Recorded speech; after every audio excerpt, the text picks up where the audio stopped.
सुरीली अपने पति और इकलौते बेटे ध्रुव के साथ रहती है। सुरीली का पति एक फैक्ट्री में काम करता है और ध्रुव घर पर पढ़ाई करता है। पर ध्रुव की माँ को पैसे का लालच है, जिसकी वजह से ध्रुव की माँ उसे रोज ताने मारती है। एक दिन रोज की तरह सुबह वो अपनी निगाहें किताब में गड़ाए बैठा था। अरे बेटा ध्रुव, क्या करेगा इतना पढ़ लिख कर? बाहर जा, कुछ काम कर। घर में 4 पैसे आएंगे तो तेरे पापा की भी मदद हो जाएगी। और कल को तेरी शादी भी तो करनी है। हाँ माँ, आप ठीक कह रही हो। मुझे अपनी बीए की डिग्री लेने दो, फिर मैं कहीं काम देख लूंगा। बस कुछ महीने की ही तो बात है। ध्रुव को इस तरह से रोज ही ताने सुनने मिलते, पर वो सिर्फ दांत पीस कर रह जाता। ऐसे ही कई महीने निकल जाते हैं और ध्रुव को डिग्री मिल जाती है।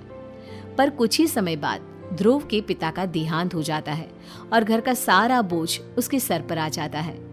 मजबूरी में वो उसी फैक्ट्री में काम पर जाने लगता है जहां उसके पिता काम करते थे, लेकिन वहां तनख्वाह बहुत कम है।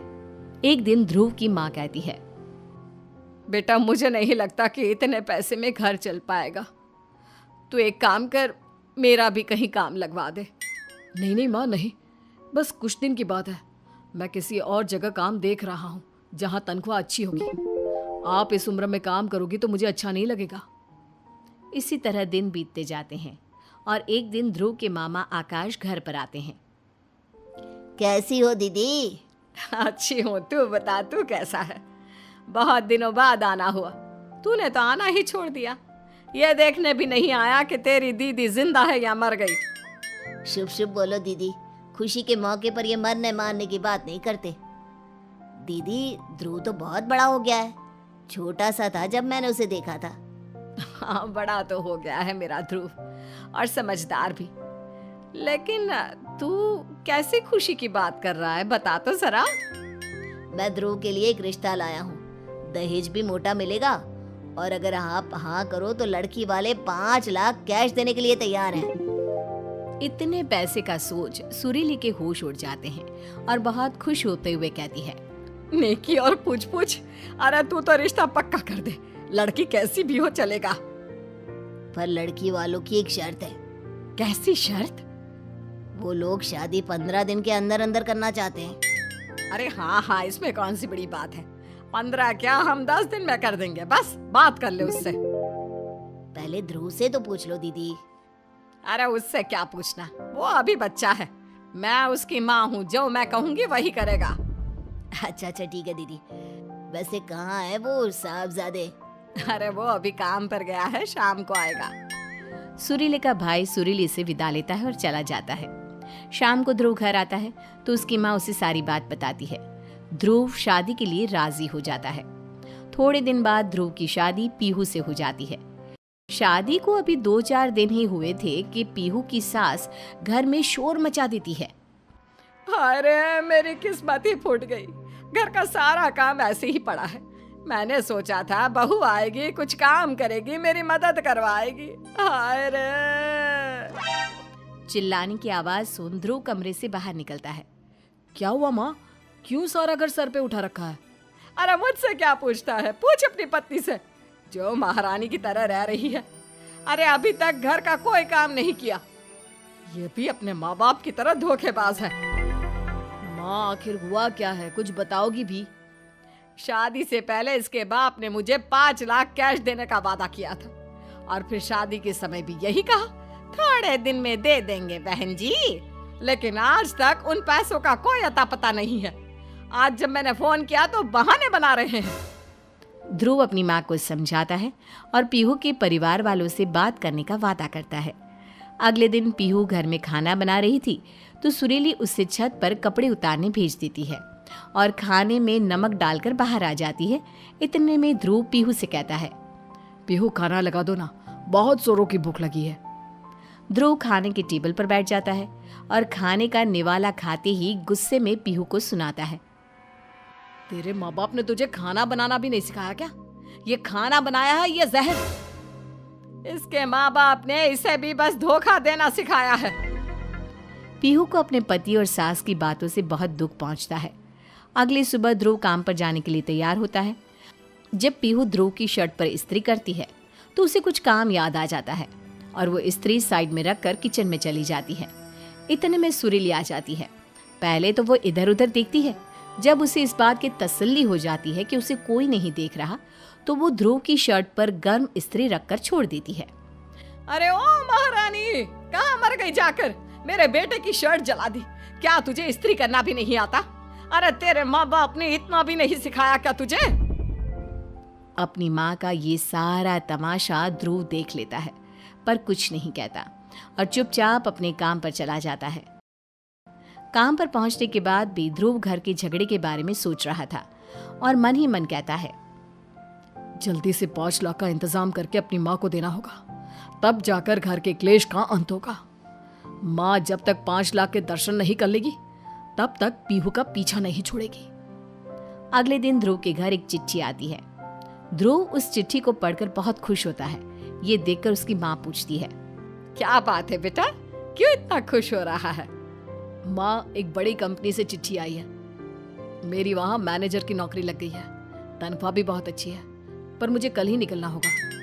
ये सुनकर ध्रुव की माँ सोचती है, अब ध्रुव भी यहाँ नहीं होगा, तब मैं इस महारानी को सबक सिखाऊंगी। देखती हूँ कि कैसे मेरे पैसे नहीं देते इसके माँ बाप। अगले दिन ध्रुव ट्रेन से निकल जाता है। रास्ते में ट्रेन एक स्टेशन पर रुकती है और ध्रुव एक पानी की बोतल खरीदता है। दुकानदार के पास खुले पैसे नहीं होने के कारण वो ध्रुव को एक लॉटरी की टिकट दे देता है और उधर सुरीली अपनी बहू को परेशान करने के नए नए तरीके ढूंढ रही थी। आ बहू, मेरा बेटा चला गया, चल अब तू भी अपने घर जा और मेरे 5 लाख रुपए ला कर दे मुझे। माँ जी, मेरे घर वालों के पास इतने पैसे कहाँ से आएंगे? वो बेचारे तो जैसे तैसे अपना गुजारा कर रहे हैं। मुझे नहीं पता कहाँ से लाएंगे, मुझे बस मेरे पैसे चाहिए, और जब तक मेरे पैसे नहीं मिलते तुझे खाने को कुछ नहीं मिलेगा। इस तरह सुरीली अपनी बहू पर खूब अत्याचार करती है। 1-2 दिन बाद आकाश फिर अपनी दीदी के पास आता है। कैसी हो दीदी? कैसी लग रही हूँ? तेरी वजह से मेरा लाखों का नुकसान हो गया और अभी भी पूछ रहा है कि कैसी हूँ मैं? कैसा नुकसान दीदी? तूने कहा था कि शादी में दहेज के 5 लाख रुपए मिलेंगे, लेकिन एक फूटी कौड़ी तक नहीं मिली। बहू के मायके वालों ने तो बेवकूफ बना दिया हमें।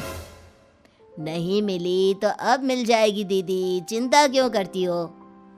आकाश सुरीली के कान में कुछ फुसफुसाता है।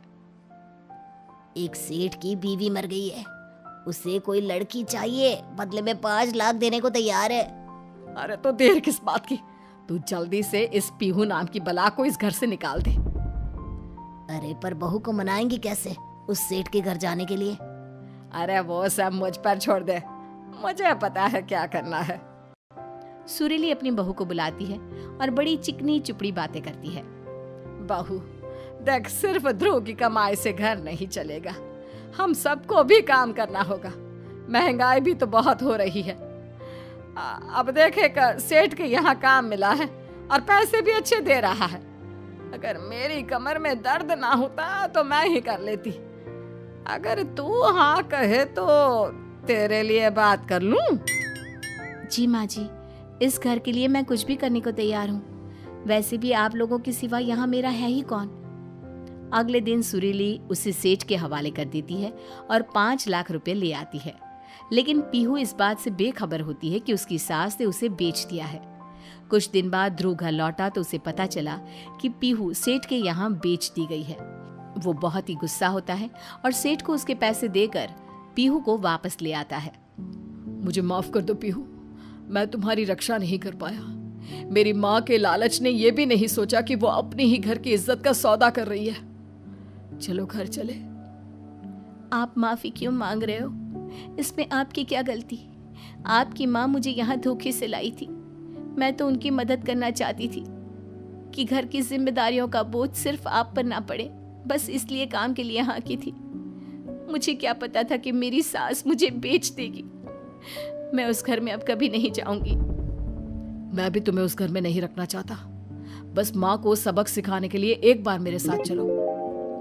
वो दोनों घर पहुंचे तो सुरीली पीहू को देखते ही चक्कर में पड़ जाती है। ये यहाँ कैसे आ गई? मैं लाया हूं इसे। आपने रुपये के लिए अपनी घर की इज्जत को बेच दिया माँ। आप पैसों के लिए इतना गिर सकती है, मैंने कभी नहीं सोचा था। बेटा सुन, देख मैंने ना कुछ नहीं किया। ध्रुव गुस्से में एक नोटों से भरा बैग अपनी माँ के आगे फेंक देता है। उसकी माँ इतने सारे पैसे देखकर हैरान होकर पूछती है, इतने पैसे तेरे पास कहां से आए? आपको इससे कोई मतलब नहीं कि ये पैसे कहां से आए। अब आपके पास बस पैसे होंगे, बेटा और बहू नहीं। मुझे एक पल भी आपके साथ नहीं रहना। नहीं बेटा, ये क्या कह रहा है? तेरे सिवा मेरा है ही कौन इस दुनिया में? मैं किसके सहारे रहूंगी? नहीं माँ, आपको लगता है कि इतनी बड़ी गलती के बाद भी मैं पीहू को आपके पास रहने दूंगा? ऐसा कभी नहीं हो सकता। मुझे आपके साथ नहीं रहना। आप रहिए अपने पैसों के साथ। सुरीली अपनी बहू से भी बहुत माफी मांगती है, लेकिन पीहू भी अपनी सास को माफ नहीं करती। ध्रुव पीहू को लेकर वहां से चला जाता है। रास्ते में पीहू ध्रुव से पूछती है, सुनिए जी, आपकी नौकरी तो नई नई लगी है, फिर आपके पास इतने पैसे कहाँ से आए? आपने सेठ को 5 लाख रुपए दिए और माँ को भी इतने सारे पैसे देकर आ रहे हो। कुछ दिन पहले ही मैंने लॉटरी की टिकट खरीदी थी पीहू। उसी टिकट से मैं इतने सारे रुपए जीता हूं, लेकिन वो सारे रुपए मैंने माँ को दे दिए। अब ध्रुव और पीहू अपनी जिंदगी की नई शुरुआत के लिए निकल चुके हैं, लेकिन सुरीली नोटों से भरे बैग के सामने अकेले बैठकर रो रही है।